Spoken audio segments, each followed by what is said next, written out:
ओम नमः शिवाय। स्वागत है दोस्तों आप सभी का आपके अपने चैनल कथा और भक्ति में। सोमवार व्रत कथा। साहूकार को मिला संतान प्राप्ति का वरदान। एक बार किसी नगर में एक साहूकार रहता था। उसके घर में धन की कोई कमी नहीं थी, लेकिन कोई संतान न होने के कारण वह बहुत दुखी था। संतान प्राप्ति के लिए वह सोमवार को व्रत रखता था और पूरी श्रद्धा के साथ शिव मंदिर जाकर भगवान शिव और माता पार्वती की पूजा करता था। उसकी भक्ति देखकर एक दिन माँ पार्वती प्रसन्न होकर भगवान शिव से साहूकार की मनोकामना पूर्ण करने का निवेदन किया। पार्वती जी के आग्रह पर भगवान शिव ने कहा, हे पार्वती, इस संसार में हर प्राणी को उसके कर्मों का फल मिलता है और जिसके भाग्य में जो हो उसे भोगना ही पड़ता है। लेकिन पार्वती जी ने साहूकार की भक्ति देखकर उसकी मनोकामना पूर्ण करने की इच्छा व्यक्त की। माता पार्वती के आग्रह पर शिव जी ने साहूकार को पुत्र प्राप्ति का वरदान तो दिया, लेकिन उन्होंने बताया कि यह बालक 12 वर्ष तक ही जीवित रहेगा। माता पार्वती और भगवान शिव की बातचीत को साहूकार सुन रहा था, इसलिए उसे ना तो इस बात की खुशी थी और ना ही दुख। वह पहले की भांति शिव जी का पूजन करता रहा। कुछ समय के बाद साहूकार की पत्नी ने एक पुत्र को जन्म दिया। जब वह बालक 11 वर्ष का हुआ तो उसे पढ़ने के लिए काशी भेज दिया गया। साहूकार के पुत्र के मामा को बुलाकर उसे बहुत सारा धन देते हुए कहा कि तुम इस बालक को काशी विद्या प्राप्ति के लिए ले जाओ। तुम लोग रास्ते में यज्ञ कराते जाना और ब्राह्मणों को भोजन दक्षिणा देते हुए जाना। दोनों मामा भांजे इसी तरह यज्ञ कराते और ब्राह्मणों को दान दक्षिणा देते काशी नगरी निकल पड़े। इस दौरान रात में एक नगर पड़ा जहां नगर के राजा की कन्या का विवाह था, लेकिन जिस राजकुमार ने उस कुमार के साथ उसका विवाह होने वाला था वह एक आंख से काना था।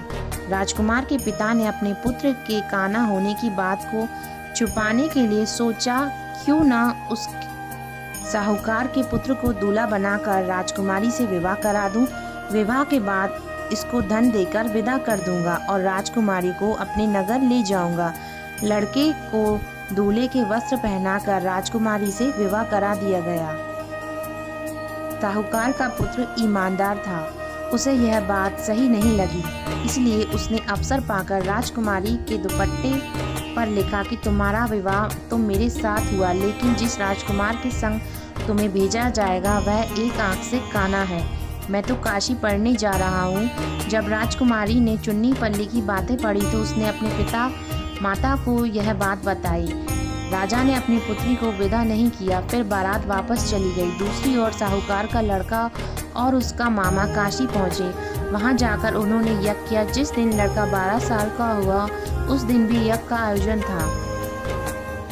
लड़के ने अपने मामा से कहा, मेरी तबीयत कुछ ठीक नहीं है। मामा ने कहा, तुम अंदर जाकर आराम कर लो। शिवजी के वरदान अनुसार कुछ देर में उस बालक के प्राण निकल गए। मृत भांजे को देख उसके मामा ने विलाप करना शुरू कर दिया।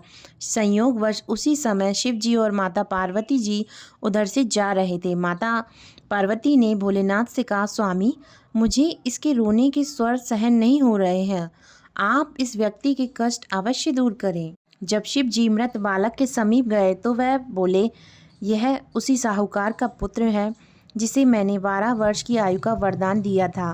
अब इसकी आयु पूरी हो चुकी है। लेकिन मातृ भाव से विभोर माता पार्वती ने कहा कि हे महादेव, आप इस बालक को और आयु दे दें, कृपा करें, अनर्थः इसके वियोग में इसके माता पिता भी तड़प तड़प कर मर जाएंगे। माता पार्वती ने पुनः आग्रह पर भगवान शिव ने उस लड़के को जीवित होने का वरदान दिया। शिव जी की कृपा से वह लड़का जीवित हो गया। शिक्षा पूरी करके लड़का मामा के साथ अपने नगर की ओर वापस चल दिया। दोनों चलते हुए उसी नगर में पहुंचे जहां उसका विवाह हुआ था। उस नगर में उन्होंने यज्ञ का आयोजन किया था। उस लड़के के ससुर ने उसे पहचान लिया और महल में ले जाकर उसकी खातिरदारी की और अपनी पुत्री को विदा कर दिया। इधर साहूकार और उसकी पत्नी भूखे प्यासे रहकर बेटी की प्रतीक्षा कर रहे थे। उन्होंने प्रण ले रखा था कि यदि उन्होंने अपने बेटे की मृत्यु का समाचार मिला तो वह प्राण त्याग देंगे, परंतु अपने बेटे के जीवित होने का समाचार पाकर वे बेहद प्रसन्न हुए। उसी रात भगवान शिव ने साहूकार के स्वप्न में आकर कहा, हे सृष्टि, मैंने तेरे सोमवार के व्रत करने और व्रत कथा सुनने से प्रसन्न होकर तेरे पुत्र को लंबी आयु प्रदान की है।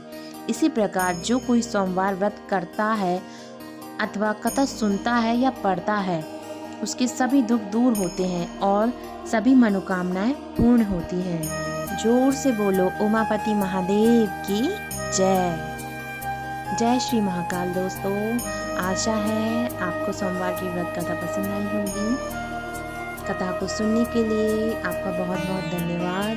भगवान शिव, माता पार्वती आप पर कृपा करें, उनका प्रेम व आशीर्वाद आपके सभी परिवारजनों पर रहे, आपके जीवन को सुखमय और खुशमय कर दें, ऐसी मेरी प्रार्थना है। जय माता दी दोस्तों, धन्यवाद।